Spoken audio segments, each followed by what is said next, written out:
Secretary of the Enugu Sports Club. Frank Wende, you are welcome. Your thesis was quite extensive. So we are working our consciousness, the Igbo Renaissance. Mine is to contribute, not ask questions. You made mention about M.I. Okpara, C. Davis. Okpara was a selfless leader. It might interest us still look from people here that Okpara, as a leader of Eastern region, had no single building here in Enugu by the time he died. When Okpara died in 1984, he had no building. It was the military administrators of the then Anambra Igbo that conferred money to build a house for him in Umuahia. I think as a lad was part of that project. Our own leaders presently are very selfish, and we cannot move forward by being selfish leaders. So I am of the opinion that for Igbos to learn and to research in the politics of this country, we must have to come together as one block, forgetting our localities.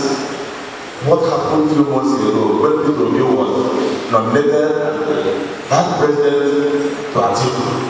There was mayhem in Southeast. People decided why should you be blah blah blah blah blah blah. If it were to be a blind man and to support a blind man, the Igbos can move forward. Thank you.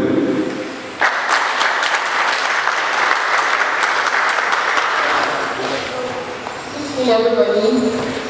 I want to say I'm really excited to be here. But my question is, or my observation is, I heard you say something about family upbringing and how it influences a child's growth in life. And I would say that a lot of persons are not privileged from dysfunctional families. A lot of children are not out of their own fault from dysfunctional families. And I believe that in such areas where there are deficiencies in families, the educational sector is supposed to make up for such deficiencies. And here in the Southeast, it's been observed that public schools, which sort of accommodates these people from poor families or dysfunctional backgrounds, are not efficient. Public primary schools are in a very bad state. And then it brings me again to where you talk about accountability. How do we hold leaders accountable? Not just for the sake of talking and making noise on social media. How do we hold leaders accountable to achieve results? Because I had an experience when I was in university. We had some delays and then we had to write to school. And even after writing to student affairs to get things done, it seemed like we were working against ourselves. So recently I thought of making a project and I went to a school. At some point I sort of lost direction because I was thinking of the best possible way to go to make sure that what I want to achieve is achieved. So what's the best way to hold leaders accountable in order to achieve results? Thank you.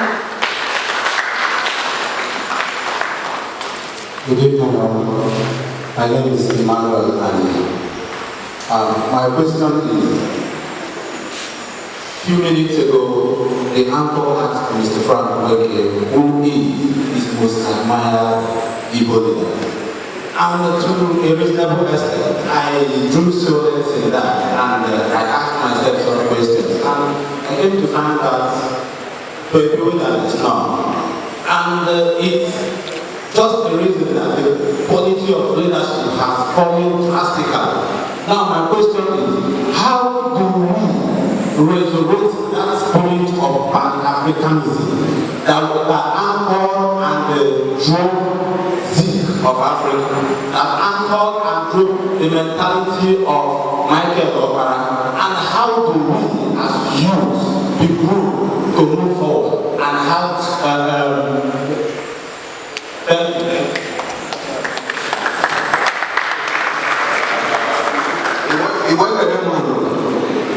My name is John Uchenna and Chabad. In this program, in this seminar, I had the former minister say that the ruler that people, the Southeasterners in the north have been asked to leave. I've not heard it before. So what is the government? Can you tell us what the government of Enugu State and by extension the Southeastern government are going to accommodate the people that might likely start leaving the Southeast while we pray that it doesn't split our country? My name is Chimezie Otekamo, and I've been asked to make my question very brief.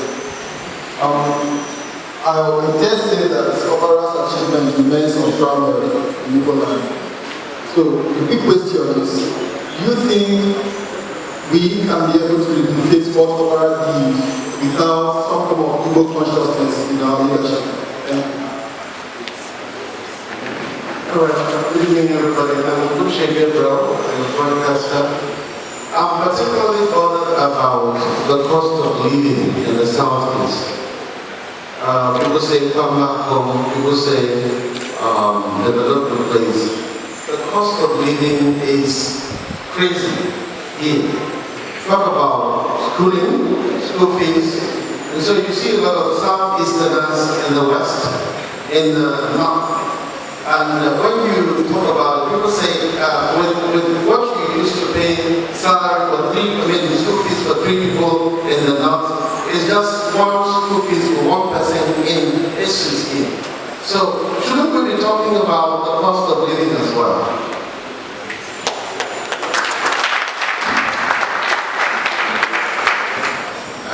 Good evening. My name is Daniel Boko. I run a leadership foundation called Daniel Boko Leadership Foundation. And my question is that, Igbos are very hardworking, very enterprising, but I've come to realize that most often when we go to Lagos, we discover, like the Alaba International, that is Igbos that build the place. You go to Computer Village, you go to Abuja, but it's surprising that when you come to dance this year, they are finding it difficult to come here and invest. Does it mean that the environment is not profitable? Or because they say charity begins at home. But and that's why when it comes to during the election, they now remind us that they are visitors, especially in Lagos. So does it mean that we Igbos, our charity is also, instead of giving at home, is giving abroad? So that's my question. Thank you. Yeah, thank you everyone. My name is Engineer Chukuma Aniche. I have a power of self-service. And during your presentation, Mr. Frank, you made mention about the political dispositions of the people as being Republicans in nature. How do you think we can harmonize this our Republican disposition with the new renaissance are now trying to ignite in the consciousness of our political disposition in Nigeria? Thank you. Hello, I will talk about the Oju Power Station. Why is it that the Oju Power Station, the money they gave to stabilize the Oju Power Station is handed over to Southwest or Southeast? Now, the Igbos, which is Oju Power Station, what is stabilized, supposed to handle that money and also that the Oju Power Station is stabilized to compare it to the power station of the ING. Now, it's not done, and the power station is made the same. And again, in the political era, why must even I myself get sound in giving up my graduation and the give it to the other that has no other power or other stakeholders? It's not easy to do.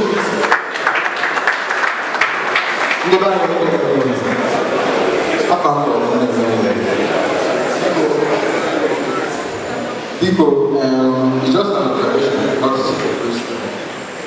anybody now. One thing, asking that Igbo is only Igbo. And that is the problem we have. Like I said, it's an observation.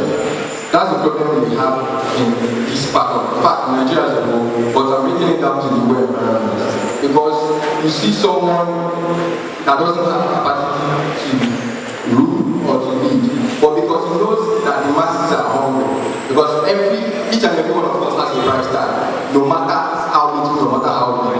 So he tends to exploit people based on their price tag. So in essence, I'm saying we need to also check our value system for this leadership to work. Thank you.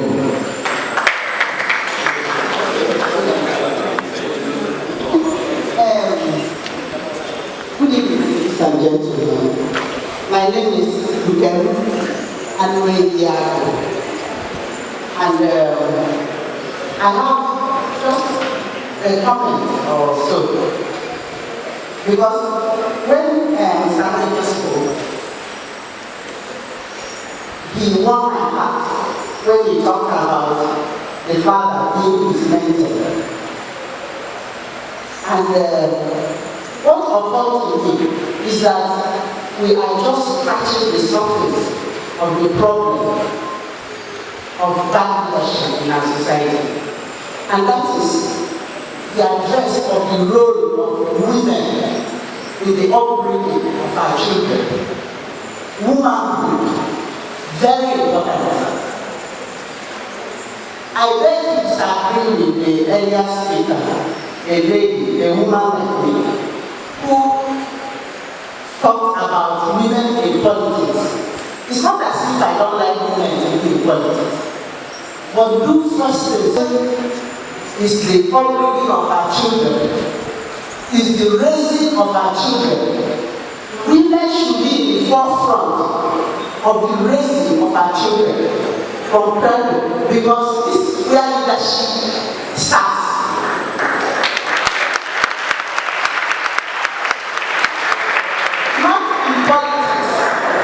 I beg to disagree, pardon me if I disagree.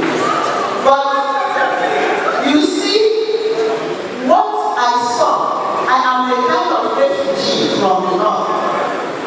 My first observation when I came here to Enugu, by the way, I'm a retiree, I'm a missionary. And when I came here and I saw, would I call it a bit of decadence in most of our girls and women? It was shocking. First of all, we started with the mode of our dressing. Women should dress properly.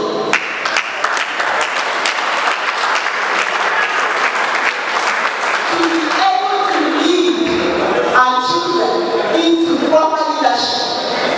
What are you trying to teach a child when you are not properly dressed? Women should be the foundation of building up leaders, and we should start from Southeast. The idea of, I was forced when I came, my children had to restrain me actually, to stop a few girls on the street and say, what you are wearing is not good. My children want me that I'm person smart. But I didn't mind. Some girls listening to me. My first port of call was MTN. And I saw a girl with a very ugly looking outfit. And I called her and I said, please, this your outfit is not very good. She said, do I want her to wear a long dress like that? I said, no, let's agree, make a compromise. Just make it a bit below the knee.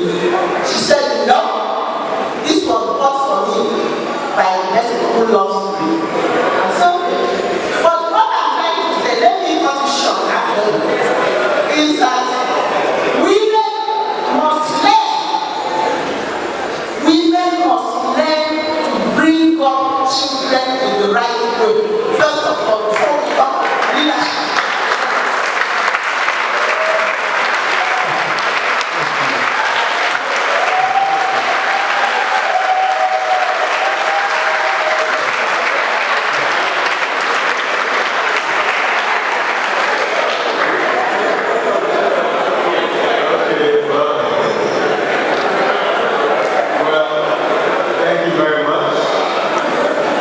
you very much. Can you move your camera aside and see me very well? Thank you. Well, I'm going to start from the last set of comments. If we will just calm down, do we please calm down so we can respond to the questions?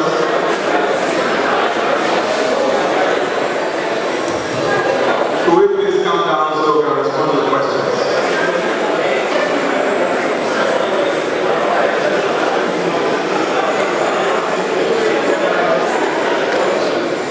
Do we please calm down? Thank you. Thank you. First of all, I want to thank Ms. Zanedi for a very important comment that she made. I agree with her that women, our mothers, have a very special role to play in the upbringing of children. Mothers have a very special relationship with children through conception, through gestation, through birth, through breastfeeding, through nurture, and general upbringing. Women have a very important relationship with children. And I agree that they are probably better placed than the men, and the very nature of their psychology, their physiology, to bring up their children. And I can never stop pointing at my own upbringing and the special relationship I continue to enjoy with my mother, who is now 75. I continue to enjoy that relationship with her. Even though when we were growing up, we thought she was one of the most wicked people I've ever met. She was a provost marshal. But I think that we look back today and we are the better for it. Having said that, I want to add that I didn't feel to observe that the greatest apples to what Mom said came from the men. I don't know the basis of that. I don't know what they found exciting about your response. Whether they were applauding you for artistic reasons, or whether they were applauding you for harming them, for the argument they're going to have with their wives tonight. And have that conflict of pressing. But let me make the point that yes, you can bring up your children. You can teach them how to behave, how to dress, how to carry themselves, how to comport themselves. But for the girls in particular, I expect that mothers will also teach them about self-confidence. And mothers will also teach them about courage. And mothers will also teach them about responsibility. And that mothers will also teach them about leadership. And so, you can embrace or you can integrate good moral upbringing with also good preparation for leadership, for life, for responsibility in the life of society. And so for the young women in the house, don't get discouraged. Yes, Ms. Ania is very, very correct. We expect you to dress properly. It is civil, it is respectable for you to do so, but you should also continue to aspire. But create a balance in both your family and technology. And then subsequently, after the Civil War, when he left office, after the Civil War, he actually went back to medical school. And eventually graduated as a medical doctor. That is why he is known as Dr. Michael Barra. He went back to medical school. And then subsequently he went to exile. He was exiled in Ireland. And then when he returned in 1979, as he said, he had no home. He returned to his father's home. It was friends who then contributed money to build a bungalow in his hometown. That was the nature of his character, the integrity that was hallmark of his life. And so for me, I remain very fascinated just by the life of that man and the historical accounts of his experiences. Yes, the issue of people of this denomination, selfishness. Well, I don't know whether you were here when I was talking about extreme republicanism. I think extreme republicanism almost a deliberate and conscious effort. It's almost like it's impossible for us to be a consensus on anything. Even if the group interest is going to be strong, it's going to be sacrificed. That is the nature of the woman. It appears to be something in our DNA, something about who we are, the way we are created. Almost self-destruct in our disposition. Fatalistic republicanism. This is what I call it. And so you're right. And but it's also important to say that in spite of all of that, the mass of the public, the citizens, still rose up to the occasion by casting their votes to say, well, the political elite may have their say, but we are going to have our way. That's exactly what it is. And that is why I say that leadership and ownership is shared responsibility. It's shared responsibility. And somebody was asking how to hold leaders to account. That was one brilliant, one beautiful way to hold leaders to account. That you felt well, you heard what you said, you don't agree, you had the opportunity to show you didn't agree, and you did that through the ballot box. That is one very important way to hold leaders account. At the ballot box, at the elections, to hold them to account. And I say to you, yes, you say, don't say making noise in social media. Yes, I agree. Look at social media, sometimes there are all sorts of things that go on there that I find very disturbing. But mobilizing through social media, you know, getting this consistent with the developments in technology in the 21st century. And so there are things that have happened which have actually had impact on that society. And I insist that the rule of settlement, right, through the protestation, through the public, through the traditional media, the electronic media, and also through even outright protests, I think all over the country, as well as the social media, all serve to really bring pressure on the government to abolish or suspend the rule of settlement initiative. And so, do not despair, don't give up. You may not always do it. Sometimes yes, the political election and see why I do what I want to do. But the public records will show where you stand, what you did, what the mass of people did when those issues were on the table. Well, somebody was asked, how do you represent the spirit of Ireland and Nigeria? Well, this is just a little too much. I guess we can consult others, you know. But I do get to go. But you see, I believe that the other states there. I believe that it's not resurrected. It's here. It's awakened. Because I don't know how many people were already aware of the things that I shared about his life and about his achievements. And what that story told me, I saw it. I was seeing those things in the pressure. Was that we can actually have public servants who understand service in its truest essence, who understand what public service means, and who can go, see and conquer, and come back unscathed. And the people are happy for what they did, and the people remember them with great respect and fondness. That is what the Michael O'Hara story is for. So I want to urge all of you, those of you who remain in leadership or who are starting from leadership, that you may find guidance from the life of Michael O'Hara. That when you get into those positions, or even wherever you are today, if you're in a position to serve the public, that I encourage you to be guided by what Michael O'Hara did, by his humility, by his intellect and his vision, by his selflessness, by the respect he showed to people, by the impact that he created. That's the only way we can really resurrect the spirit. And he wasn't the only one. There were also other people that came after him. The second class or the third class of governors after the Civil War, Jim Wood, for instance, they did a lot. Chief Mbappe in Imo State did a lot. And sometimes you look back today and you're almost in tears that the same state governed by Mbappe, the two states of Abia and Imo, where he reigned and where he did so much, he left such a great legacy, was completely undermined by some people that are not behind him. They look at look at some of the states today, through how many governments, and then what has happened to in those states.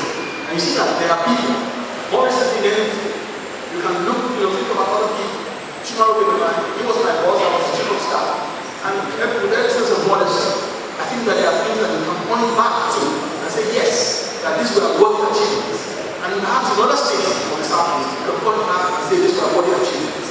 And I hope that we can draw lessons from those achievements and aspire to do better where it is possible.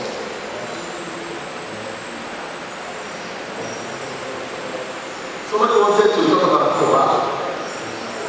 Somebody wanted to talk about how they're going to prevent people to this century. Well, you know, the situation, really, when I saw that video, the video given ultimatum to citizen governments, how they support, how they challenge the rural initiative, and threatening that they were being given 30 days to reverse themselves, otherwise action will be taken.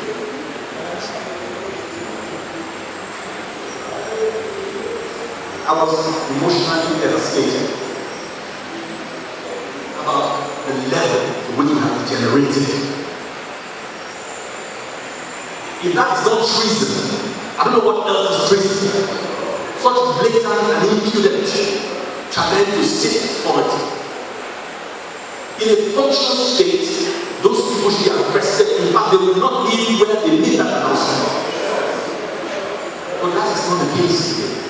I will see it again and again and again. I hope we are proved wrong. We hope that something will happen over the coming days and weeks. We hope that the government of Nigeria will show that they are actually in existence. And we hope that President Buhari will show that he's the president and commander-in-chief of this country. We hope that President Buhari will demonstrate that he understands that as president, that the welfare, the security, and well-being of our people are the most important, the most basic responsibilities of a president. We hope so. And of course, if I was a sitting government today, I'll be mindful of what is going on. And if nothing else, I will begin to do whatever I need to do to prepare in the event, just in case, this threat materializes.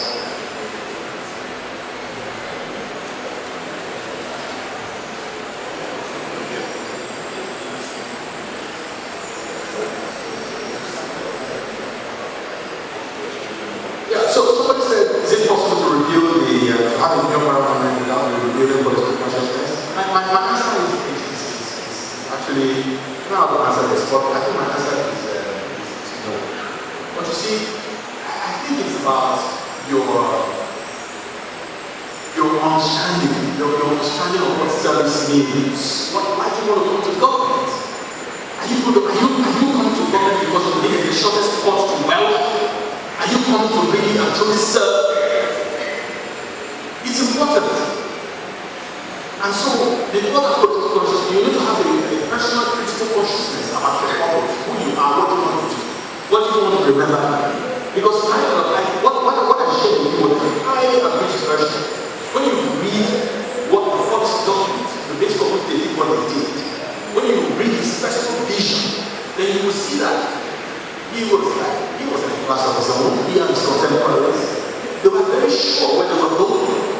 And I'm saying to you that as far back as the 60s, those 60s, they already had a vision to create what they call a megapolis, an industrial megapolis, in the corridor running from Port Harcourt through Aba to Okigwe to Enugu. The plan was already there in 1963. The plan was already there in 1963. The plan was already there. These things don't happen by accident. So political consciousness is one of the aspects. That personal political consciousness is even more important. Because that is what is going to influence the level of consciousness you have in politics and what you do or do not do in politics.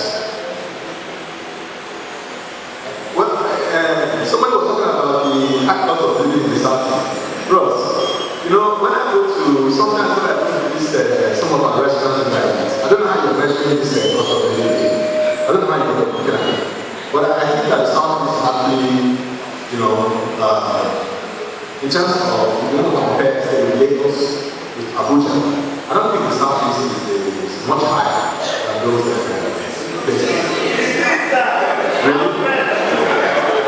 House rent and school fees. Then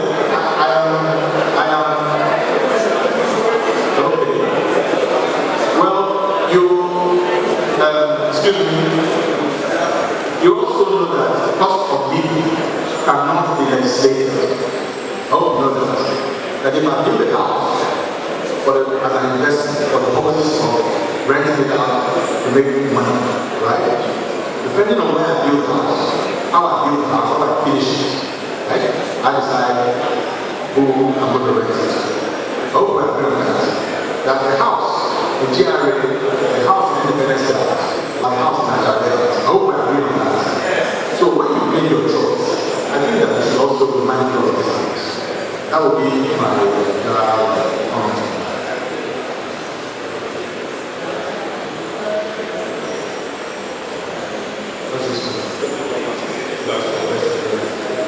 Yeah, so a very important one, right? Somebody was talking about how to get people to invest here.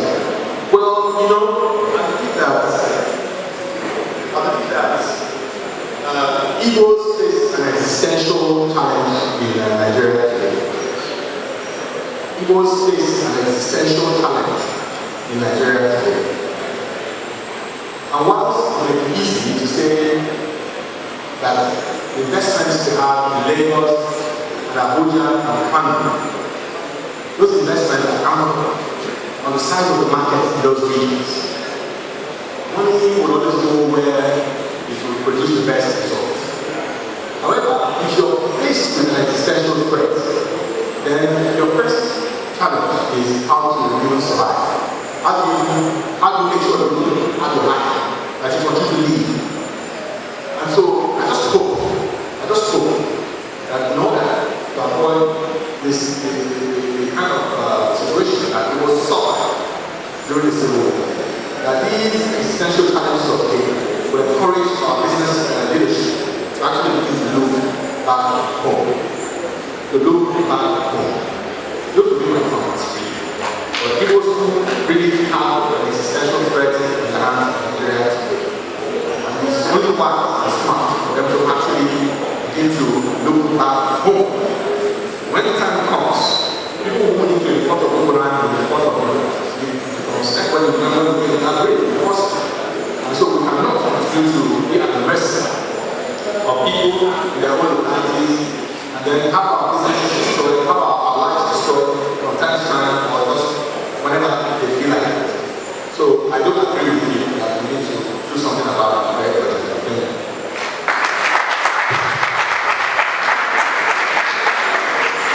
Thank you very much, ladies and gentlemen. Before we thank our amiable hosts and the wonderful organizers of the Inkatha Movie series, I just want to, on your behalf, thank our wonderful speaker this evening, Mr. Frank Mweke Jr. Please join me.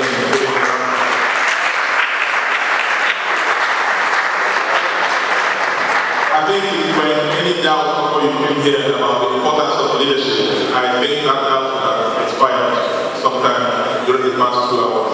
I think we all now understand that leadership is serious business. Leadership cannot happen by accident. And when there's a failure of leadership, we get what we now have. It's quite symptomatic of the fact that we have not had the kind of leadership that we all desire, that we all yearn for, the kind of leadership that we also be proud of, that we have to go back 56 years ago to find an Igbo leader that all of us can stand up and be proud of.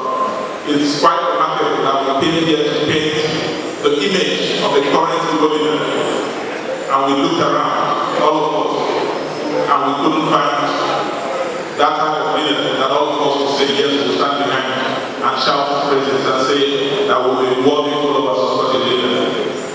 If you don't remember much from today's lecture, I want to give you the following sentence from Frank Mweke's lecture. The predicament of Igbo in today's Nigeria flows from the internal conflict in the Igbo cultural, political, and economic socialization. So actually, the failure of leadership in Igbo land is due to all of us. We have all demanded the kind of leader that we are proud to follow. And to finally round this up, I want to again bring that notable sort of people into the conversation. Somebody who has spoken so clearly, so eloquently, and so forcefully about the importance of leadership, both in Nigeria and especially in his own land, Igbo land. Chinua Achebe said that Nigerians are what they are because their leaders are not what they should be. I want you to remove the word Nigeria and put Igbo, wherever I say Nigeria. Igbo land is a mistake because Igbo leaders have not turned out to be who we pretended to be. Thank you very much.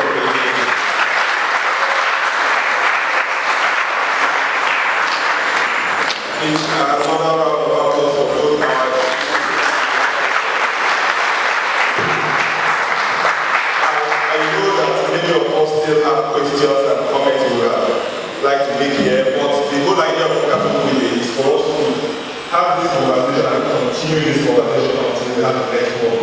So wherever you are, whether you're having tea or here, with your friends, on the dining table, you're teaching with your kids, please let's continue this discussion on leadership.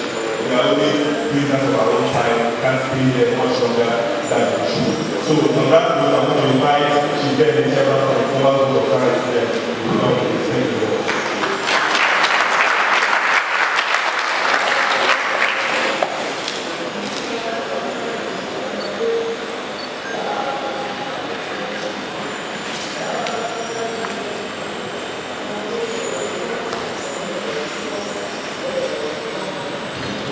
Distinguished ladies and gentlemen, good evening.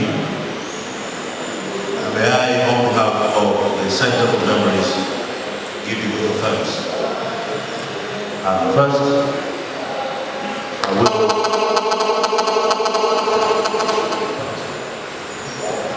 I will have to say thank you to the guest lecturer, our brother, and friend, Mr. Frank Wayne Jr.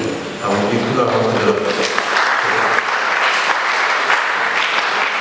Having listened to Frank this evening, it's no longer a surprise to me that 20 years ago he was part of the team that ushered in this present democratic dispensation.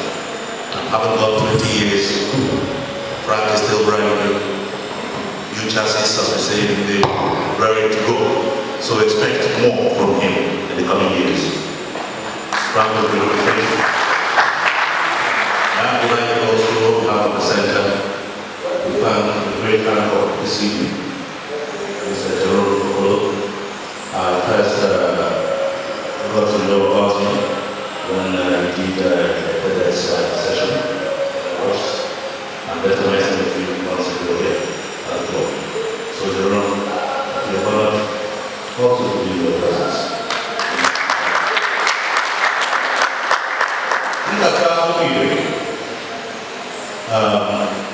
Holds 5 p.m. every first Friday of the month. So please don't wait to be invited to be here. The venue is the same, the time is the same, and the day of the month is always the same. I will held the session that I was possible to host the chief host here this evening, Honorable Nyeko, who unfortunately is not here. The Vice Chairman is also not here because they are honoring an invitation from the Governor, who is our President, His Excellency, the Right Honorable Wine, now in Soka. Indeed, I was also meant to be there, but we can't all leave this platform. So please, Frank, the Chairman has asked that I express his apologies. But he was also represented by the Media Secretary, Sir Emmett Nderu, who gave the welcome address. Also the Social Secretary who spoke earlier, Comrade. Having done that, I want to appreciate in a very special way my brother, the former presidential candidate, indeed when Frank was dealing with one of the presidency, he referred to the new breed of presidential candidates, and I'm sure that also Kingsley Moore didn't fit into an absorbing what was actually new upstarts who didn't know much about the economy or who didn't have much vision for Nigeria. Kingsley Moore had a great vision for Nigeria, still has a great vision for Nigeria, and I know that through the